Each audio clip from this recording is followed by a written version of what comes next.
But Jerry will be talking in Spanish, and we hope that between us, everybody will be able to understand something.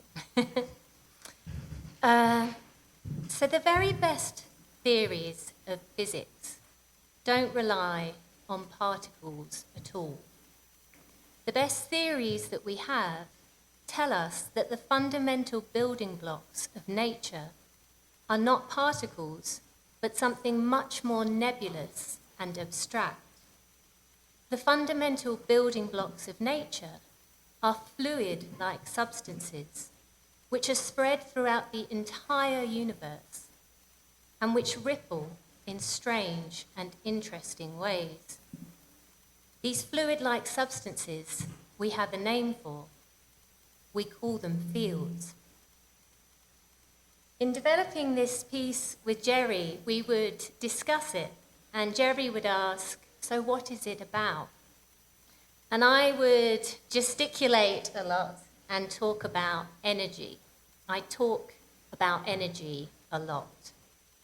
But while I may have my own way of interpreting this idea, if we refer the matter to physics, where such things are properly discussed, then we may be surprised to discover that we simply do not know what energy is. For how do we gain a perspective on something that is everything? Solemos decir al nacimiento de algo o de alguien que damos a luz, ilusión de la separación, por supuesto, cuestión de percepción humana. Llamamos que algo ha nacido cuando bajo nuestras capacidades de captación algo aparentemente se individualiza, se separa. Una obra, un ser o un discurso que no es en sí sino la multiplicación de un primer andar. Todo es un discurrir de cuerpos y de energías que se agrupan y se desagrupan, donde no existe nada inerte, donde todo vibra, donde todo se reconfigura.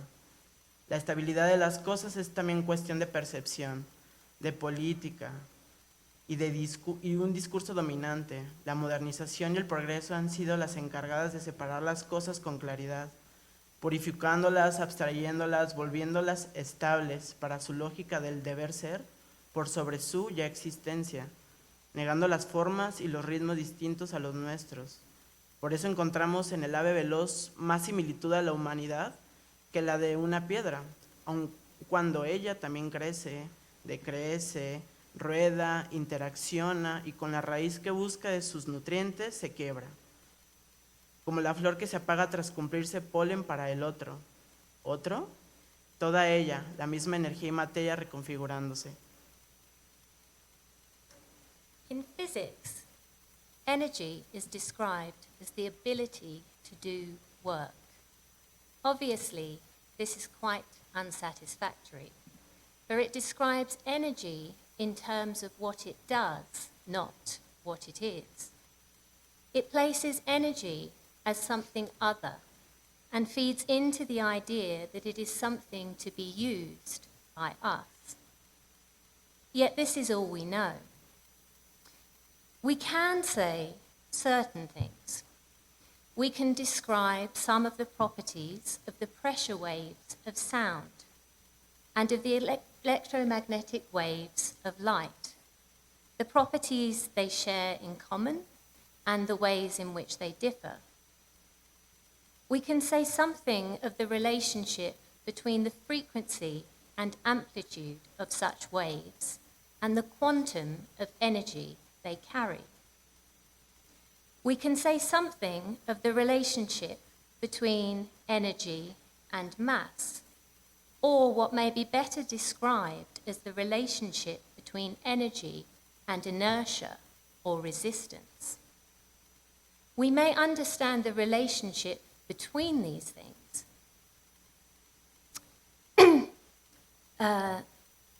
Forgive me.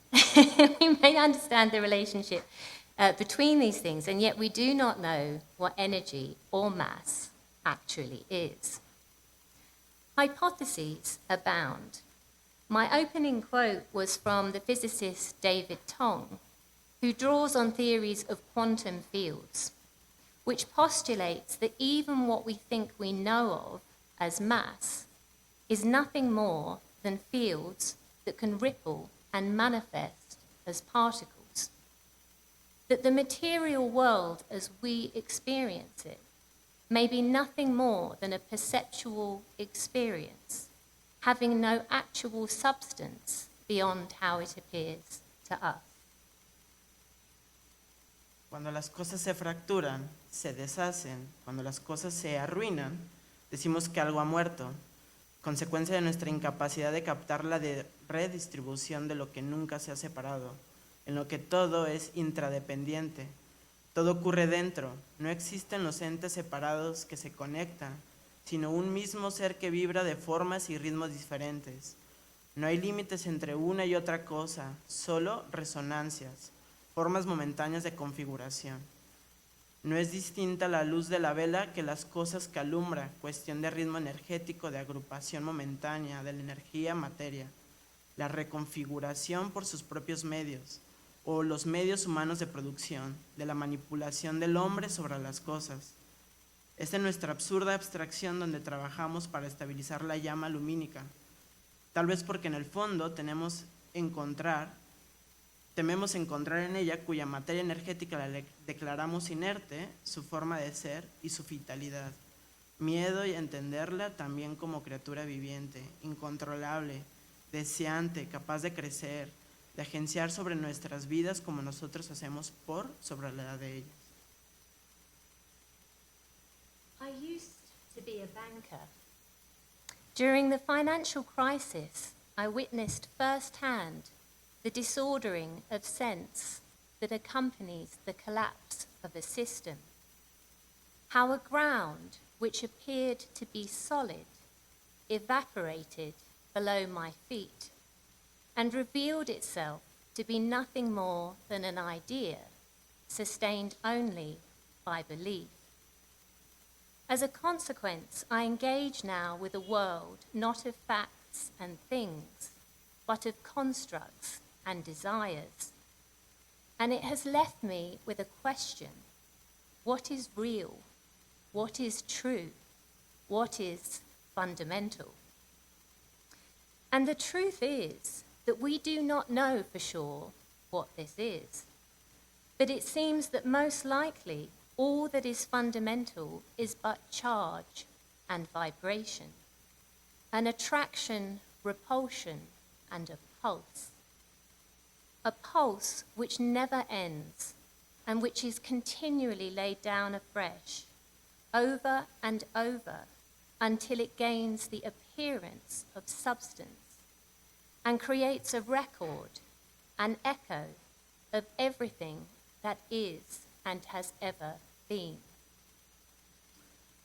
Esta obra, por tanto, dinamiza, multiplica, reconfigura, refracciona, desestabiliza lo ya desestabilizado. La llama, la criatura danzante, este ser sensible, conectado al viento, a los cuerpos que pasan, al oxígeno que se agota, se gasta, se marcha, a la respiración del mundo entero. Esta obra multiplica la llama en su posibilidad de ser y lo hace a través de la violencia humana, de la técnica mecanista, de la fuerza aplicada hacia las formas ya establecidas o cíclicas de la interacción, porque en el fondo no hay estabilización, orden y control que no sea contrario, desorden y subversión. Son los tiempos de las máquinas y los algoritmos, de los metales fundidos, de la materia separada, de su equilibrio rítmico, de poseer sus propios tiempos a costa de arrebatar los tiempos de lo otro. Esta obra quiere, por tanto, multiplicar mecánicamente las posibilidades de percepción del ser de la llama, sin olvidar que en el fondo todas las llamas son el mismo fuego, que toda materia es la misma energía. Part of the problem is that it may be impossible for us to imagine a world which differs so completely from our lived experience that the very way we think and talk is based upon the way that we experience things as a world of discrete objects and the relationships between them. That we have no real language for a world which is continuous and diffuse, and which comes into being only when it is observed. But there are other languages which may help. Mathematics is one of these, that allows us to construct models that are not limited by experience. But there are other languages too. There is poetry, and there is music and art.